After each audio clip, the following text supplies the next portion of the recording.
Hello ladies and gentlemen, it's Mike here at Game from Scratch, and today it's early Christmas for me. One of my favorite things on this channel to do is to release new game engines, and that's exactly what I get to do today. Flax Engine, I've covered it a couple times in the past. It was in closed beta. It is now available for everybody. This is Flax Engine 1.0. Happy birthday, Flax Engine. Congratulations on the release. And I gotta say, to release a game engine, especially a commercial game engine, in this day and age, you either have to offer something unique or you're crazy. And the bright side is, I don't think the Flax Engine team is crazy, at least not for releasing a commercial game engine. We'll get back to some of those details in just a sec. Just to let you know, there are a lot of unique things going for Flax Engine itself. I'm gonna do a quick hands-on with it. I'm gonna do a follow-up video after the fact. Once I've had more time to play with it, I kind of show you a bit more like how to use it and so on. But if you want to check it out yourself, it is available at flaxengine.com. So now let's get into some of those things that make it unique. It's available for Linux for one. So Linux and Windows developers, sorry Mac users, you can code in C#,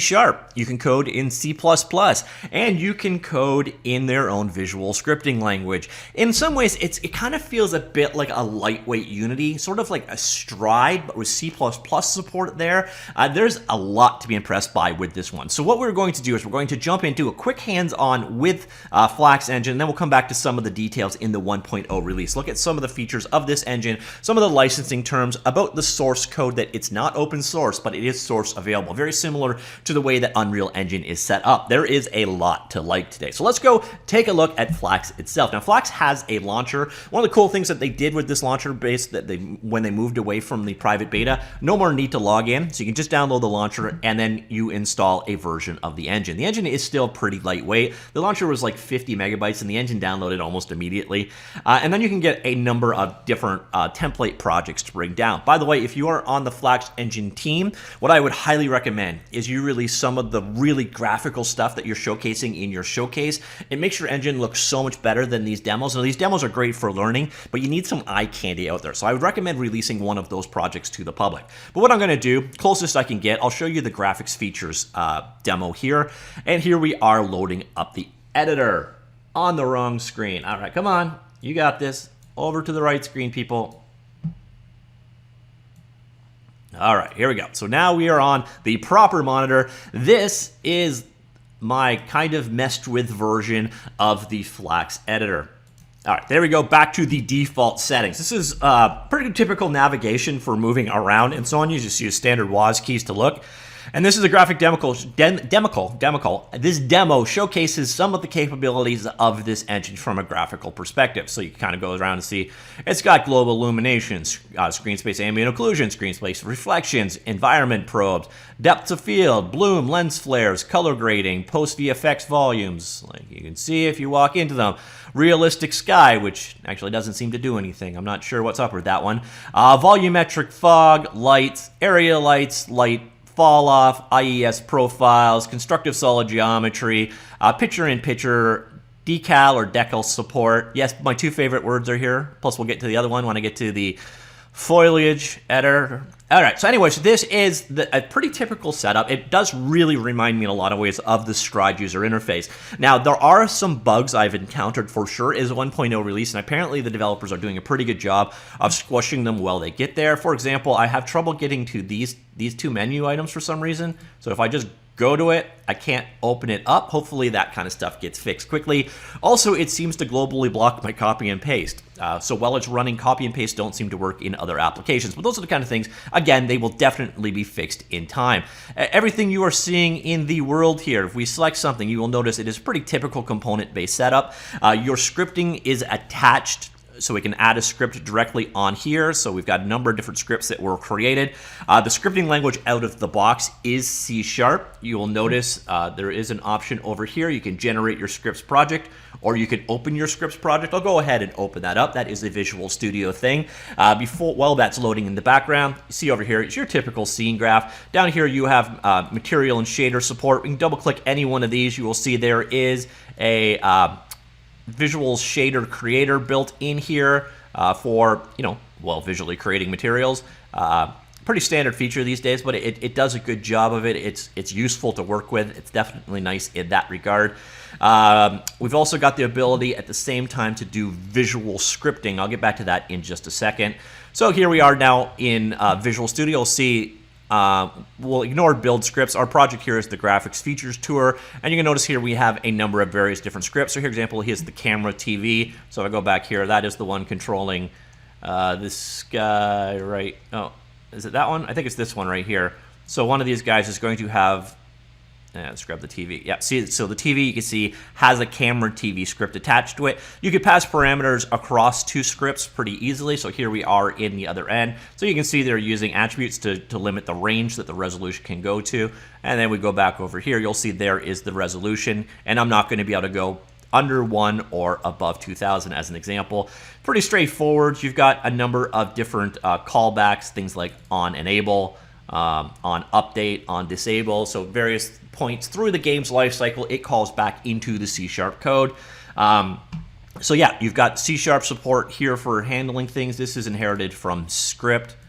I think they're all inherited from script in this case. You can inherit from a number of different things, but you can see, again, you're basically just handling a number of different callbacks on various different things happen. So this one is when a physics collider goes within the bounds of the sky rotate, for example, this particular script is fired off. So that is the C# way of programming things. There is also live C++ scripting support. Personally, not a big thing for me. I would use C# over C++ for game logic scripting any day of the week, but if you prefer to use C++, that option is there for you. On top of that, come down here and take a look if I create something new. So you can see here are some of the built-in primitive types that are supported. Materials. This is particles. There is a full visual particle system editor, by the way. Hopefully we'll show you that in just a second.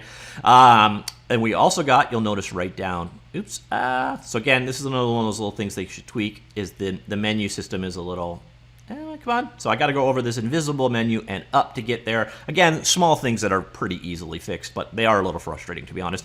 There is a visual script option. So my script, all right there. So you pick your base class. You saw everything that we were working with before was inherited from script. So, hey, we'll stick at it. And then here you go. You got a visual scripting system like so. And we can expand that out. I've jacked my, ooh, I do not want to dock. Do not dock. All right, by the way, you'll see the blue square there. You can dock things anywhere. So if I wanted to pick the visual scripting up here, I could do so like that. Or you can dock it into any of these windows and below. But let's keep it right here. Visual script is pretty straightforward. You basically start adding nodes into the world. So I imagine I could do like update. I bet you there's an update. Again, I have no idea what I'm doing. This thing was just released. So there we go. On update calls, script that out. We go ahead and say, okay, actor, and you'll notice it'll go down there. So let's go ahead and say find an actor of type, I don't know. This doesn't make any sense. Scene editor window. And then once we found that guy, we'll return that out. And then we'll do, I don't know, is there a transform of some kind? Transform. Yeah, let's transform something. Sure. So you see, it's a pretty typical visual scripting system. By the way, you can zoom in and out. Performance is solid. We can add parameters over here that were passed in and out. We can create functions in visual script form. And you also have interop between the visual scripting language and the C# scripting language and the C++ side of things. So if you are looking for a multitude of scripting options, Flax Engine definitely has you covered. Now let me just go back here and see if I can do a part. Okay, that gets really frustrating really fast. All right, here we go. Particle system. All right, there it is. Party hard system. All right, there we go. And come in here, and you will see there is a full-blown particle editor with window, a preview of what you are working on over there. So you can go ahead and you can add particle emitters. You got timeline for it to handle. By the way, you also have full-blown. So we can pick an asset to emit, constant burst. There you go. So there we're starting to create our own particle systems. We can just kind of keep layering things in here, effects, timeline, and create complicated particle systems. On that topic, there's also full-blown animation syncing for doing things like cutscenes and so on. So that is a quick look at Flax Engine, or the Flax editor side of Flax Engine. I will, of course, I'll revisit this in time, in a bit more depth. Once I know what I'm actually doing with this guy, maybe do kind of like a real entry-level style tutorial for this engine. All right, so that is the engine. Let's go take a look at some of the technical details. Once again, if you want to get started with this one, head on over to flaxengine.com. But what we are going to look now is at their blog, specifically this post right here about this release. We have Flax 1.0 is out there. Again, this is the feature showcase. They did this little 2-minute video that kind of showcases the graphical capabilities of their engine. Oh, I thought it was muted. All right, here we go. So you can get an idea from seeing this, what the real-time capabilities of the rendering engine is. And this is also why I highly, highly recommend that they release one of these scenes so people can see it properly configured, rendering nicely. So you can see, yeah, this guy is capable of some pretty nice graphics. Because you can see here, you got volumetric lighting. It's not being shown off at all. You've got post-processing on the cinematic side of things. You've got a train editor. I think that's what they're going to showcase. It's showcased eventually. Yeah, here we go. So you got animation state management. You've got a train editor built in. You've got foliage. You've got all this kind of stuff that's capable out there, but this is what they need as a demo. So people can download this guy, take a look at it, and go, oh, wow, this can rival Unreal Engine Unity for graphical capabilities. So that's one of those things I highly recommend they release some of the assets you see here, but I would recommend checking that video out. It is going to be at the top of the linked article, the blog post I'm going to link down below. Source code is available out there. It is under their own license, but you can compile and build the engine yourself completely from source, so similar to the Unreal Engine setups. It uses their own license. You should be checking that one out for sure. Speaking of licensing, the way that 1.0 goes is its revenue share of $25,000. So that means for each quarter, you can earn up to $25,000. You don't have to pay anything. So if every 3 months you make more than 25 grand, that's when royalties start to kick in. Royalties are 4% of revenue share. On the whole, I think that's a very reasonable amount. Right now, Unreal Engine, for example, is 6%, but has up to $1 million in earnings. And CryEngine is 6% with $5,000 in earnings. So it kind of fits in between those two options. And for most indie developers, making $100 grand a year, people would be pretty content with that. So it's a reasonable license for sure. We got visual scripting. We saw that kind of earlier on there. We've also got, again, C# and C++ scripting as options as well. Android is now available as a platform. Also, there is a Vulkan renderer. All of the examples were improved to be supporting multi-touch, high DPI, and so on. You got vertex painting directly inside of the engine, height layer map blending, foliage shading model, contact shadows, more engine features such as cutscenes rendering, timeline editing improvements, animation asset tracking editing, custom scripting language support. So if you want your own scripting language, hey, have at it. Output log window error warning coloring, undo support for timeline editor, BC7, BC6H texture formats importer, curves editing improvements. So yeah, that's kind of the idea behind it in terms of the documentation. It is all available online. You can go and check it out. There is a manual for all the various different things you need to learn how to do. And broken down by category. So for example, if you want to get into scripting and figure out the C++ side of things, there's the C++ documentation there. At the same time, go on back to this point, there is a full reference for the C# API. I think you may be on your own right now for the C++, but generally it's the same-ish API. So that is definitely a nice setup. So what makes Flax better? This is their sales sheet or their wrap sheet. Seamless C# and C++ and visual scripting, I suppose. Automatic draw calls, batching, and instancing. Every asset is using async content streamed by default. Cross-platform support, including platform targets of Windows, Linux, Android, PS4, Xbox One, Xbox Series XS, and UWP. By the way, the source code for the NDA platforms is not online. That's pretty normal. So if you want to support those, you're doing it via binary form, or you've got to have an NDA and dock them or something to that effect.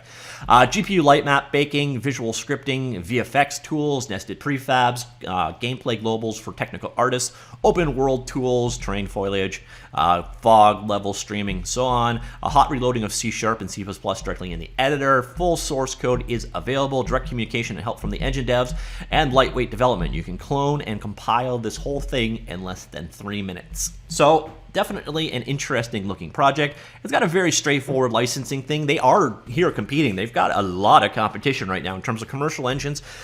You've got Unreal, Unity, CryEngine, Lumberyard, Stride. You've got there's a lot of C# powered game engines out there. But in terms of game engines that actually support C# and C++ and visual scripting, That's a little bit less for sure there. They're also, of course, competing against fully open source projects such as the Godot game engine, but there is a lot here to like. This is not a brand new engine. There are definitely a little bit of warts to work out when you send something out to the public, when you've been using it yourself for ages. That's when the bug reports start coming in mass. But I gotta say, for the most part, it's been very stable, workable, and so on. You have a number of different components over here. You've got things like all the physics stuff that you would expect. You've got a number of visual objects, particle effects, visual post effects, environment probes, and so on. Various different lighting options here. You got the ability to import a number of different models. You've even got the ability to do constructive solid geometry, box brushing there as well, and some lightweight GUI stuff here for UI canvas, UI controls, text rendering, and so on. Over here is the brush painting side of things. So if I had something selected, see if we could do vertex painting on those things. The foliage editor here, and then the terrain editor is available there. I will hopefully cover those in a bit of a follow-up. So that's the Flax Engine. I'd be curious to hear what you guys think. I do highly recommend, do be sure to check out this feature showcase. It really shows the graphical capability of this engine. And again, if you're on the Flax Engine team, I would highly recommend getting something that looks really good out there for people, especially for someone like me that's showcasing your engine. If I can load it up with something that looks like this, then people will really, really have their eyeballs opened up. So I would highly recommend getting something out there that looks really good for everybody else to see and play with. But that is just my suggestion. Otherwise, really interesting engine. 1.0 release, business model is solid. Again, they are competing with a lot of players. So I'd be interested to see how this turns out. But I do see Flax Engine filling a niche. It is a lightweight engine, so unlike Unreal Engine where you're looking at, a 20 to 30 gigabyte install or 100 gigabytes if you're building it from source. Ditto for Lumberyard. Even CryEngine is several gigabytes in size. Flax Engine is tiny, but you're still getting that C++ build ecosystem there. You're still getting visual scripting. You're getting a lot of stuff in a very small package. So it'd be interesting to see how Flax Engine develops. In a lot of ways, I do think that the closest peer to Flax Engine is Stride. Those are the two engines that feel most similar to me. But again, Stride, no C++ support. I don't know if Stride has visual programming. I think it does, but I'm not 100% certain if that was added or not. But they're about the same-ish size. They both do really nice-looking work, and they both have a lot of competition out there. So let me know what you think of Flax Engine in general. I got to say, for a 1.0 release, definitely looks interesting. All right, that's it. Talk to you all later.